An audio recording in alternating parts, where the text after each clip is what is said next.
Hello everyone, তোমরা সবাই কেমন আছো? আশা করি তোমরা সবাই অনেক ভালো আছো। আমি অনেক ভালো আছি। আজকে অনেক দিন পর আবার চলে এলাম। আর আজকের ভিডিওতে বেশি কিছু থাকবে না, আজকের ভিডিওটা খুবই ছোট্ট।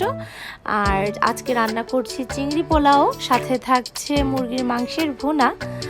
চিংড়ি পোলাও রেসিপি অলরেডি চ্যানেলে দেওয়া আছে, তোমরা চেক করে নিতে পারো যাদের দরকার।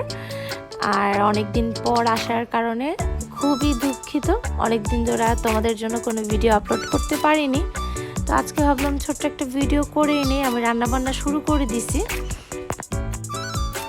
তো আমি এখন চিংড়ি মাছটা দিয়ে দিচ্ছি। আর চিংড়ি মাছটা কিন্তু সবারই কম বেশি অনেক পছন্দ, বাচ্চাদের তো চিংড়ি মাছ হলে কথাই নাই। আমি দেখেছি প্রায় বাচ্চাই চিংড়ি মাছ অনেক বেশি পছন্দ করে, আর বড়রাও কিন্তু কম পছন্দ করে না। তো বাচ্চাদের জন্য চিংড়ি পোলাও রেসিপিটা অনেক বেশি ভালো হবে তাদের জন্য। তো আপনারা চেষ্টা করবেন বাসায় বানিয়ে দিতে। আর আপনারা চাইলে আমার সাথে পিক শেয়ার করতে পারেন আমার গ্রুপে, আর আমার গ্রুপের নাম অনন্যা।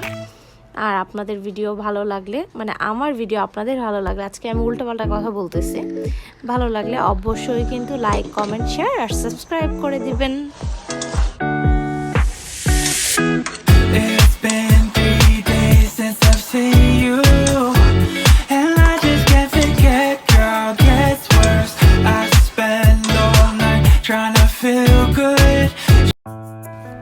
তো আমার রান্নাবান্না প্রায় শেষ, আর আজকে এই পর্যন্তই। আগেই বললাম আজকে ভিডিওটা আমি বেশি বড় করব না, একদম শর্ট একটা ভিডিও। সবাই ভালো থাকবেন, সুস্থ থাকবেন, সবাই চলে আসেন আমার বাসায়। বাই।